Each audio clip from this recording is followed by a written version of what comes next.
j'espère vraiment que vous allez bien. Moi, comme d'habitude, je gère, sauf que cette fois-ci, j'ai quelques petits soucis, une fois de plus, avec mon visage. Il y a toujours un souci avec mon visage, sauf que cette fois-ci, je sais pas vraiment ce que c'est. Je crois que ça se voit, ces trucs-ci. Voilà, ça a commencé comme ça et finalement c'est devenu ça. Donc j'imagine que ça aussi, ça va devenir ça à un moment donné. Je sais pas vraiment ce que c'est. Au départ, je pensais que c'était une allergie. Mais ça fait plusieurs jours déjà. En plus de ça, je pense qu'une allergie... Il faut bien que j'ai mangé un truc différent de ce que je mange souvent ou alors que j'ai mis un truc différent de ce que je mets souvent sur ma peau, sauf que c'est pas le cas. Donc je sais pas ce que c'est, je sais pas comment m'en débarrasser et c'est assez gênant quand même parce que ça démange et ça fait un peu mal. Et puis actuellement là j'ai un ganglion, je crois que c'est comme ça que ça s'appelle, là sous le menton, donc je sais vraiment pas, mais vraiment pas de quoi il s'agit. Donc je fais juste avec en espérant que ça va vite passer. En tout cas, c'est pas ça le sujet du jour. Le sujet du jour, c'est apprendre à se connaître. Donc voilà. C'est quoi en fait le fait d'apprendre à se connaître? Je pense simplement, je vais pas entrer dans des définitions compliquées qui vont me dépasser, mais je pense simplement qu'apprendre à se connaître, c'est apprendre à savoir qui on est, ce qu'on veut, ce qu'on aime. Et voilà quoi, apprendre à savoir comment on gère les situations de la vie, bref. C'est vraiment se découvrir soi-même. Maintenant, en quoi c'est important? Moi je pense... perso que c'est important parce que ça détermine en fait comment tu te comportes avec les gens, ça détermine en fait comment tu gères les situations de ta vie au quotidien. En plus de ça, ça détermine aussi comment les gens te voient parce que pour que les gens puissent mieux te connaître, il faut que toi-même tu puisses mieux te connaître. Du coup, c'est super important d'après moi. Now, est-ce que apprendre à se connaître, c'est vraiment une chose aussi facile que ça? Est-ce que réellement tout le monde se connaît? Moi, perso, non. Moi, je me connais pas assez. Je connais pas réellement qui je suis, si on peut dire ça comme ça. Ou alors, ce que j'aime, ce que je n'aime pas, comment je gère les choses et tout. J'ai pas vraiment une grosse connaissance de la chose. Et je crois que ça m'a souvent bloqué dans ma vie. Mais beaucoup. Parce que, voilà, ce sont des choses importantes. Ce sont des questions à se poser. Ce sont des choses à savoir. Comment on est, qui on est, ce qu'on aime, ce qu'on n'aime pas, quels sont nos objectifs et tout. C'est très important parce que ça nous donne une identité. Donc voilà, il est important d'apprendre à se connaître. Plusieurs fois, j'ai eu des personnes qui m'ont posé la question de savoir, ok, qu'est-ce que tu aimes? Et j'étais genre... je sais pas comment répondre à cette question, mais réellement, je sais pas comment répondre à cette question. Petite anecdote, j'ai toujours pensé que je n'allais pas mettre long. Quand je dis pas mettre long, vous comprenez ce que je veux dire. J'ai pas envie d'utiliser le terme exact, mais j'ai toujours pensé que je n'allais pas mettre long. Du coup, je me suis aussi toujours dit que rien de bien ne peut m'arriver. Du coup, j'ai jamais vraiment pensé à la question de savoir qu'est-ce que j'aime, qu'est-ce que je n'aime pas, qu'est-ce que j'aimerais avoir, qu'est-ce que je n'aimerais pas avoir, comment je me vois et tout. J'ai jamais vraiment eu à me poser cette question-là jusqu'à il y a quelques temps. Enfin, quand je dis il y a quelques temps, il y a peut-être 2 ans. Où j'ai décidé de commencer à me poser cette question-là parce que je me suis dit, ok, je suis en train de grandir, limite même vieillir. Et jusqu'ici, je sais pas vraiment qui je suis. Les gens apparemment savent qui je suis, mais moi, je sais pas qui je suis. Donc, voilà. Moi, je pense que ce sont des choses très importante parce que comme je disais, ça définit ton identité, ça définit voilà ta personne et ça permet aux autres aussi de mieux te connaître parce que si toi tu te présentes d'une certaine façon et que tu assumes cette façon là, bah les gens vont mieux te comprendre. Comment apprendre à se connaître? Moi, je trouve qu'il y a des méthodes tellement simples pour apprendre à se connaître, mais tellement simples. Actuellement, je suis vraiment en train d'expérimenter des choses, de me découvrir et tout. La première et la méthode la plus ultime, d'après moi, c'est les moments difficiles. Les moments difficiles, c'est vrai, ils sont difficiles, ils sont compliqués parce qu'on se dit, mais comment on va gérer? Pourquoi je traverse ceci? Pourquoi je traverse ça? Et tout. Mais dans les moments difficiles, on apprend vraiment beaucoup de choses sur nous-mêmes. Juste qu'on ne prête pas attention souvent. On ne prête pas attention, mais moi j'estime qu'il faut prêter attention à ces choses-là parce que dans les moments difficiles, tu apprends vraiment à savoir ce que tu sais gérer, ce que tu peux gérer, ce que tu aimes, ce que tu n'aimes pas, ce que tu voudrais avoir. Très souvent, ce qui est mieux, tu voudrais avoir quelque chose de mieux que ce que tu as sur le moment. Du coup, tu apprends vraiment à mieux savoir, mieux explorer ces angles-là de toi, surtout quand tu manques de confiance en toi. Le fait de traverser des moments difficiles, très souvent ça t'aide à regagner confiance en toi si tu y prêtes attention parce que après ces moments difficiles là, il faut se rendre compte du fait qu'on les a traversés. Donc on a une certaine capacité à traverser des moments difficiles et ça fait que voilà, on apprend à savoir par exemple qu'on est fort. C'est un point positif. Donc c'est un truc qu'on a appris du moment qu'on a traversé qui était assez pénible. Donc moi je pense sincèrement que les moments difficiles permettent vraiment de savoir c'est quoi ses capacités. Parce que là, quand tu es face à une situation, tu te dis mais comment je vais gérer, qu'est-ce qu'il faut faire. Et puis ça te permet vraiment d'être limite créatif si tu veux. Ou encore de pouvoir explorer des facettes de ton imagination en fait. Donc c'est une façon d'apprendre à se connaître. Maintenant, il y a d'autres façons plus simples, enfin je crois. Quand je dis simple, je veux dire oui, des façons pratiques. Par exemple, le fait d'écrire. Écrire en forme d'exercice. C'est pas genre tu te lèves et puis tu te dis ok je me mets à écrire. Non. Écrire un peu dans le sens où tu décides peut-être, ok, j'écris des objectifs à moi. Comment est-ce que je me vois dans 3 jours? Enfin, ne disons pas 3 jours. Allons un peu plus sur un court terme, un peu plus long. Disons par exemple, comment est-ce que je me vois dans 6 mois? Comment est-ce que je me vois dans 2 ans? Comment est-ce que je me vois dans 5 ans? Qu'est-ce que j'imagine pour moi-même? En fait, écrire ce genre de choses, écrire des choses du genre les objectifs qu'on a. Quand je dis objectif, je parle vraiment des choses simples. Ok, j'ai envie de devenir ci, je me vois comme ça, je me vois comme ci et tout et tout. Après, essayer de noter des choses qu'on aime par exemple. Qu'est-ce que j'aime? Qu'est-ce qui me fait plaisir? Qu'est-ce qui m'anime? Qu'est-ce que je fais et spontanément ou alors sans que je n'ai à faire d'efforts, ça me met vraiment à l'aise, ça me rend vraiment heureuse. Ça, ce sont des choses qu'on aime. Qu'est-ce que quand je vois, j'apprécie en fait. Qu'est-ce que je sais pas comment expliquer, mais vraiment écrire ces choses-là. Et après, c'est pas un exercice qui prend 2 minutes ou bien qui prend 30 minutes. C'est un exercice qui peut prendre même des jours, voire des mois. Encore que les choses qu'on aime, ça peut ne pas finir. Ça veut dire que si aujourd'hui, on commence une liste, on se dit, ok, voici des choses que j'aime. J'aime ci, j'aime ça, j'aime ci, j'aime ça, j'aime ci, j'aime ça. C'est une liste qui peut ne pas se terminer. Ça veut dire que dans 6 mois, on peut revenir et puis ajouter un nouveau truc. Dans 1 an, on peut revenir et ajouter un nouveau truc. Dans 10 ans, on peut revenir et ajouter un nouveau truc. Qu'est-ce que je n'aime pas? Qu'est-ce que je ne supporte pas? Qu'est-ce qui m'irrite facilement? Il faut aussi se poser cette question-là. Qu'est-ce qui m'irrite facilement? Qu'est-ce qui m'écœure en fait? Il faut se poser toutes ces questions-là et se dire voilà...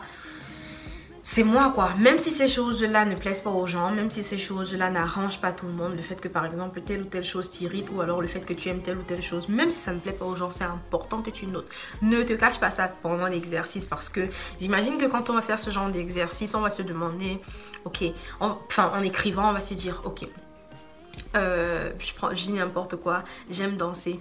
Mais non, les gens trouvent que je sais pas danser et puis voilà, ça sert à rien. Non, c'est pas le but de l'exercice. L'exercice, c'est vraiment écrire tout ce qu'on aime, peu importe ce que les autres pensent. C'est un exercice personnel, c'est pas genre on va afficher ça partout et se dire ok, je vais dire à tout le monde que c'est ce que j'aime, je vais dire à tout le monde que c'est ce qui m'irrite. Non, c'est vraiment un truc personnel, donc c'est un truc qui doit être honnête et sincère. En mode, si tu as envie de dire, j'aime dire des gros mots, je dis n'importe quoi. Bah, écris que tu aimes dire des gros mots, ça te regarde, c'est ce que tu aimes, tu peux pas faire autrement et c'est la meilleure façon réellement d'être toi en fait, d'être vrai parce que dans cet exercice-ci, il faut que tu sois vrai parce que c'est vraiment pour te connaître toi, c'est pas pour les gens, c'est pour toi-même. Donc sois vrai et écris réellement ce que tu aimes, écris réellement ce que tu n'aimes pas, ce qui t'irrite facilement, ce qui t'énerve facilement, ce qui te fait facilement de la peine. D'un autre côté, essaye de faire une liste de tes atouts et de tes défauts. Je suis sûre que même si on fait genre et tout, on est convaincu. Enfin, on sait en fait c'est quoi nos atouts et on sait ce que sont nos défauts en fait. Maintenant, si on ne sait pas ou alors si on n'est pas très sûr, il faut d'abord noter ce qu'on pense directement nous-mêmes. Et ensuite, on peut demander à notre entourage. Demander souvent à l'entourage, enfin les gens vraiment qui te connaissent ou alors même si c'est pas des gens qui te connaissent, des gens qui sont réellement autour de toi, leur demander ok, c'est quoi que vous pensez être mes points positifs, vous les notez. C'est quoi que vous pensez être mes points négatifs, vous les notez. Vous allez vous rendre compte qu'il y aura des points de similitude entre ce que l'une de ces personnes de votre entourage dit et ce que l'autre dit. Donc vous pouvez essayer de rassembler maintenant les points qui reviennent beaucoup et en faire des points positifs et des points négatifs. Maintenant, il faut aussi se baser, comme je disais, sur tout d'abord ce que nous-mêmes on pense. Donc avant d'aller demander aux autres, il faut d'abord faire une petite liste soi-même, parce que après on peut se rendre compte que réellement les gens ont pensé ce que nous-mêmes on a pensé. Ça peut arriver. Et puis c'est important d'avoir d'abord sa propre idée de soi-même avant d'aller demander aux autres, pour que pour les autres ne viennent pas, je sais pas, changer un peu ce qu'on pense, ou alors faire en sorte qu'on ait honte de ce qu'on pense réellement. Donc voilà, j'ai parlé des objectifs tout à l'heure, je vais revenir dessus, c'est très important. Quand je dis objectif, je veux pas dire que vous alliez écrire des choses peut-être immenses, ou alors de grands projets, ou alors de grands rêves. Quand je dis des objectifs, c'est beaucoup plus des visions de vie. Des visions de vie dans le sens où quel est le genre de personne que je veux être, quel est le genre de personne que je peux être, quel est le genre de personne que je suis. Écrire ce genre de choses, ça fait savoir en fait c'est quoi ses principes, c'est quoi ses valeurs, c'est quoi ses... Voilà quoi, je crois que vous voyez ce que je veux dire. Donc quand je parle d'objectifs, je vous demande pas forcément, vous pouvez mettre ça dans votre liste, mais je vous demande pas forcément d'aller mettre des trucs du genre je veux créer une entreprise, ou alors je veux non. Quand je parle d'objectifs, je veux vraiment dire sur le plan personnel, quel genre de personne j'aimerais devenir, quel genre de personne je me vois devenir, quel genre de personne, qu'est-ce que je veux être demain, par exemple, quel genre de personne, quel genre de femme, si par exemple vous êtes une femme, je veux être dans mon foyer, quel genre d'homme je veux être dans mon foyer, est-ce que je veux me marier, est-ce que je veux pas me marier, quel genre de personne, comment est-ce que je vois par exemple l'argent. Bref, dans ce genre de sens, c'est pas forcément que vous allez écrire des objectifs en mode je veux créer telle chose, je veux créer telle chose, je veux créer telle chose. Vous pouvez écrire ça, mais vous pouvez aussi rendre la chose un peu plus personnelle en essayant juste de voir un peu plus dans le sens des caractéristiques. Il faut aussi savoir qu'est-ce que vous pouvez supporter, jusqu'où vous pouvez supporter cette chose-là, avec quoi est-ce que vous pouvez facilement faire et avec quoi est-ce que vous pouvez pas faire du tout. C'est important de savoir ça, c'est important de savoir c'est quoi ses limites, c'est-à-dire est-ce que je peux aller, jusqu'où est-ce que je peux aller. Par exemple, si je veux obtenir quelque chose, jusqu'où est-ce que je peux aller? Est-ce que je suis vraiment du genre à pousser jusqu'à ce que je trouve? Est-ce que je suis juste du genre à me dire ok, si ça vient c'est venu, si ça vient pas tant mieux, ou bien tant pis, ou je sais pas trop quoi. Est-ce que je suis ce genre de personne? Jusqu'où est-ce que je suis prête à aller, ou alors jusqu'où est-ce que je suis prêt à aller pour obtenir ce que je veux? Il faut vraiment savoir. Maintenant, il y a aussi des trucs un peu plus simples, comme par exemple c'est quoi mon style vestimentaire, c'est quoi ma couleur préférée, pourquoi est-ce que j'aime cette couleur là. Perso, ma couleur préférée c'est le noir. Je crois que j'aime cette couleur là surtout parce qu'elle est assez, je vais dire underrated dans le sens où on la sous-estime un peu trop, ou alors on la met un peu trop dans le côté sombre. Et c'est un truc que je trouve vraiment dommage, parce que je pense que c'est dans le noir même qu'on peut mieux voir la couleur, parce que s'il n'y a pas de noir, on ne peut pas vraiment comprendre l'importance de la lumière. Donc en fait, moi je pense que c'est le noir qui apporte un peu de lumière. Par exemple, quand tu portes du noir, toi tu rends le noir un peu plus frappant quoi, parce que toi tu apportes de la lumière dans ce noir là. Je sais pas si j'explique bien, mais moi je pense que en fait le noir n'est pas forcément synonyme de ténèbres en fait, c'est pas forcément synonyme de négativité, mais dans le noir il se cache parfois beaucoup de lumière, juste que on ne voit pas. Donc c'est un truc qui me représente particulièrement. Du coup moi j'aime le noir, j'ai appris à connaître pourquoi j'aime le noir. Donc apprenez à connaître ce genre de petits détails sur vous. C'est quoi les couleurs que vous aimez, c'est quoi votre style vestimentaire, c'est quoi le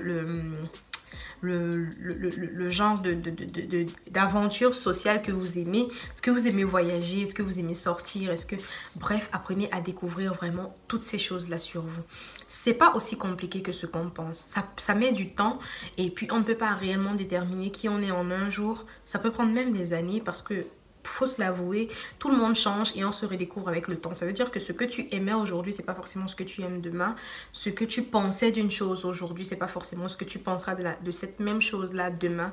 Et voilà quoi, c'est pas mal, mais il faut apprendre à explorer à chaque étape justement ces choses-là, apprendre à se dire à chaque étape, ok, j'essaye de découvrir un peu plus qui je suis, j'essaye de comprendre un peu plus pourquoi j'aime ci, pourquoi j'aime ça. Est-ce qu'il y a de nouvelles choses que j'ai aimées? C'est pour ça que je vous disais tout à l'heure que la liste est vraiment, vraiment interminable. Ça peut être interminable parce que c'est tous les jours qu'on peut rajouter une nouvelle chose. Ce n'est pas interdit, ce n'est pas mal. C'est un exercice personnel et c'est très, très, très important.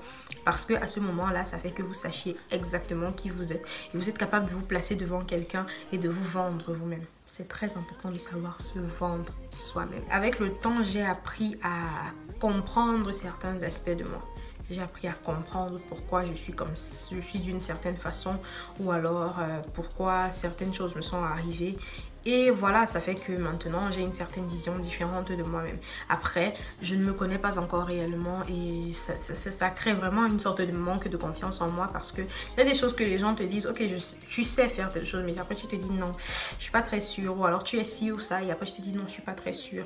Et après, il y a aussi des trucs négatifs que tu sais parfois sur toi, mais que tu veux pas t'avouer parce que tu te dis que ce sont des choses qui vont soit repousser les gens, soit alors faire de toi peut-être une mauvaise personne ou alors une personne, je sais pas. Pourtant non, c'est pas le cas. Il faut se dire que même les points négatifs nous font et ce sont des choses qu'il faut savoir quoi. C'est pas mal et les gens doivent nous accepter tels que nous sommes. Mais premièrement, nous devons nous-mêmes nous accepter tels que nous sommes. Et puis le fait de savoir même te permet aussi de savoir ce qui te calme souvent. C'est-à-dire que si tu es le genre de personne qui s'emporte facilement, en acceptant ça, en te l'avouant, tu peux ensuite essayer de trouver ce qui te calme souvent quand tu t'emportes. Et maintenant, ça fait que face aux gens, tu sais comment gérer, tu sais que ok, je m'emporte facilement, mais si je fais telle ou telle chose, je peux améliorer la situation. Donc en gros, vous comprenez, j'espère que le fait de se connaître, ça aide par rapport à comment on gère le quotidien, par rapport à comment on se comporte dans la société et par rapport à voilà comment nous-mêmes on se voit. Si on n'apprend pas à vraiment creuser sur ce que nous sommes, sur qui nous voulons être, on se retrouve en train de toujours faire des choses pas forcément avec assurance ou alors toujours être dans l'ombre des gens ou alors toujours essayer de faire plaisir aux gens en étant peut-être comme eux ou alors en étant comme d'autres personnes et finalement on ne vit pas notre vie à nous-mêmes. Donc il est important de s'accepter soi-même, mais pour mieux s'accepter soi-même il faut d'abord se connaître. Après quand on se connaît déjà, on s'accepte et on se dit ok, c'est moi, je sais comment je gère. Si je vais mal, je sais que je dois faire ci. Si je vais bien, je sais que je dois faire ci. Je sais que je dois faire ci ou ça pour aller bien. Je sais que je dois faire ci ou ça pour aller mal. C'est très important de s'assumer. S'assumer, c'est simplement avoir le courage d'être qui on est devant tout le monde, de se dire ok, take it or leave it. Ça veut dire que je me présente tel que je suis. Je ne suis pas quelqu'un d'autre, je suis moi. Et après, si ça vous arrange, tant mieux. Si ça vous arrange pas, tant pis. Je suis quand même moi. Parce qu'on a tendance, moi particulièrement, j'ai eu ce problème-là quand j'étais au secondaire. Bref, j'ai presque toujours eu ce problème-là. J'ai du mal, le fait de ne pas me connaître fait que... ou alors de peut-être savoir certaines choses sur moi, mais plus les choses négatives, a souvent fait que je vive dans l'ombre des gens. J'essaye de faire plaisir aux autres. J'essaye d'aller dans le sens des autres. Parce que moi-même, je ne sais pas ce qui peut me plaire. Du coup, facilement, si on me dit, va explorer telle chose, je vais explorer telle chose. Va dans tel endroit, je vais dans tel endroit. Fais ci, je fais ci. Même si au fond, ça ne me plaît pas réellement, je le fais. Et voilà, je n'assume pas réellement le fait que, ok, je n'aime pas cette chose-là parce que je me dis, ça ne va pas faire plaisir aux gens. Je ne vais pas être acceptée et tout. Il faut arrêter ça. Ce n'est pas une façon de voir les choses. Il faut s'assumer parce que autant ces personnes-là vous montrent ce qu'elles sont, ce qu'elles aiment, en vous demandant et vous demandent de les suivre, autant vous aussi vous pouvez leur dire non, moi c'est pas ce que j'aime et tout, j'ai pas envie de te suivre. Ou alors si je te suis, c'est pas parce que tu m'as demandé de le faire, mais c'est parce que réellement j'ai envie d'essayer. Je sais pas si vous comprenez ce que je veux dire. C'est important de s'assumer, d'assumer qui on est, d'être qui on est, que ce soit seul, que ce soit avec les gens et tout.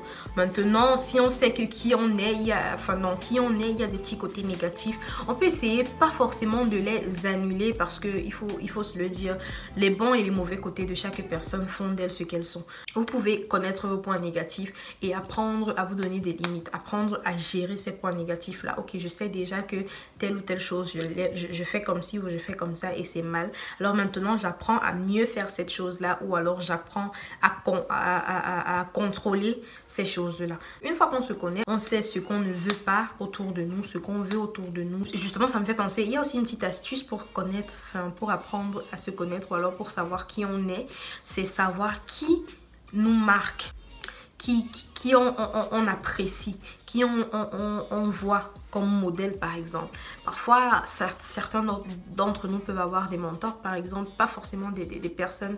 Moi, j'ai pas envie d'appeler ça mon mentor parce que je me dis mentor c'est quelqu'un qui t'enseigne des choses et tout. Après, oui, c'est vrai que ce genre de personnes, ça peut aussi être des mentors, même si vous ne vous connaissez pas. Mais je préfère utiliser le terme modèle. Il y a des personnes qui ont des modèles. Les influenceurs, par exemple, ces personnes-là qui vous influencent d'une certaine façon que quand vous voyez, vous vous dites, ok, j'aimerais bien être comme elle, ou alors j'aime vraiment sa façon d'être, j'aimerais vraiment pouvoir faire comme elle. Parfois, ça te fait savoir en fait qui tu es, ou alors le genre de personne que tu es, parce que direct, tu te dis, ok, enfin... Parce que tu as la personne qui reflète ce que tu veux être ou alors ce que tu penses être juste devant toi. Avoir un modèle ou alors avoir un influenceur, c'est une autre astuce. Aussi, je ne suis pas de ceux qui pensent réellement que les gens avec qui on marche déterminent qui on est. Enfin... Pas dans le sens là. Je sais qu'en général, quand on dit ça, c'est une façon de dire que si vous marchez avec des brigands, c'est que vous aussi vous êtes des brigands. Non. C'est vrai que les gens avec qui on marche déterminent qui on est, mais pas forcément dans le sens où on est tel que ces personnes-là. Mais parfois, c'est aussi dans le sens où ces personnes-là ont des trucs... nous font savoir quelles sont nos limites à nous. Il y a des personnes, tu peux marcher avec des personnes, des brigands, par exemple, je dis n'importe quoi, des brigands, mais toi, au fond, tu te dis non, c'est vraiment pas ce que j'ai envie de faire, j'ai pas envie de devenir ça. Mais après, je marche quand même avec ces personnes-là, ça veut pas forcément dire que c'est ce que je suis, ça veut pas forcément dire que c'est ce que j'ai envie d'être, mais je marche juste avec ces personnes-là parce qu'il y a d'autres trucs au-delà de leur côté négatif que je suis, par exemple, ou alors avec lesquels moi je suis à l'aise, par exemple. Du coup, je suis pas forcément d'accord avec le fait de dire que les gens avec qui, enfin, montrez-moi avec qui vous marchez ou alors qui sont vos amis et je vous dis que vous êtes. Je suis pas forcément d'accord à 100% avec ce concept-là en fonction de comment on le voit ou alors comment on le comprend. Je suis une championne du changement d'explication des dictons ou alors des citations qu'on utilise couramment et tout. Moi, très souvent, je les comprends autrement. Je les comprends pas forcément comme on veut. Et du coup, voilà. Donc, je pense que réellement, on peut marcher avec des gens et ne pas forcément être comme ces personnes-là, mais se servir de comment ces personnes-là sont pour savoir comment nous on veut être, pour savoir ce que nous on ne veut pas par exemple faire, ce que nous on ne veut pas par exemple être. En même temps, c'est toujours important aussi de s'entourer. J'ai un papa, je dois dire ça comme ça, qui une fois m'a dit qu'il est important de s'entourer du genre de personnes qu'on veut être, qui ont les mêmes principes que nous ou à peu près, ou alors les gens qui ont la même vision que nous. C'est très important aussi pour pouvoir mieux se développer soi-même personnellement et puis voilà, sur le plan social aussi. So, j'espère vraiment que vous avez apprécié le thème d'aujourd'hui et que vous êtes resté jusqu'à la fin et que ça vous a parlé. J'espère surtout que si vous n'avez pas encore commencé l'aventure de la connaissance de vous-même, vous allez vraiment la commencer. Donc c'est super important, super important. Je vous ai donné certaines astuces, mais vous pouvez faire pareil. Vous pouvez me donner des astuces que vous avez déjà en commentaire. Ça peut me servir parce que moi aussi je suis encore dans cette aventure là, j'apprends encore à me connaître et ça peut aussi servir à d'autres personnes. En même temps, vous pouvez aussi aller rechercher si jamais vous ne connaissez pas encore, enfin si jamais ces astuces que je vous ai données s'ils ne sont pas suffisantes, vous pouvez faire des recherches. Il y a tellement de choses, mais tellement de choses sur la toile avec, enfin allant dans ce sens là pour pouvoir vous aider. Et si vous avez déjà commencé ou alors si vous estimez que vous vous connaissez déjà assez, parlez-moi de votre expérience en commentaire. Entre temps, abonnez-vous si vous n'êtes pas encore abonné à ma chaîne YouTube, activez la cloche de notification. Vous pouvez aussi vous abonner sur mes autres pages, je laisse toujours les liens en description. Nous sommes arrivés au terme de notre vidéo, j'espère vraiment que vous avez apprécié. Je vous dis à la prochaine pour une toute nouvelle vidéo. Oh plus, j'allais oublier, si jamais vous avez des astuces pour moi concernant cette situation-ci, s'il vous plaît n'hésitez pas, j'attends en commentaire. Prenez soin de vous, prenez soin de votre mental parce que comme je dis toujours, c'est tout ce que vous avez et personne ne le fera à votre place. So, bye!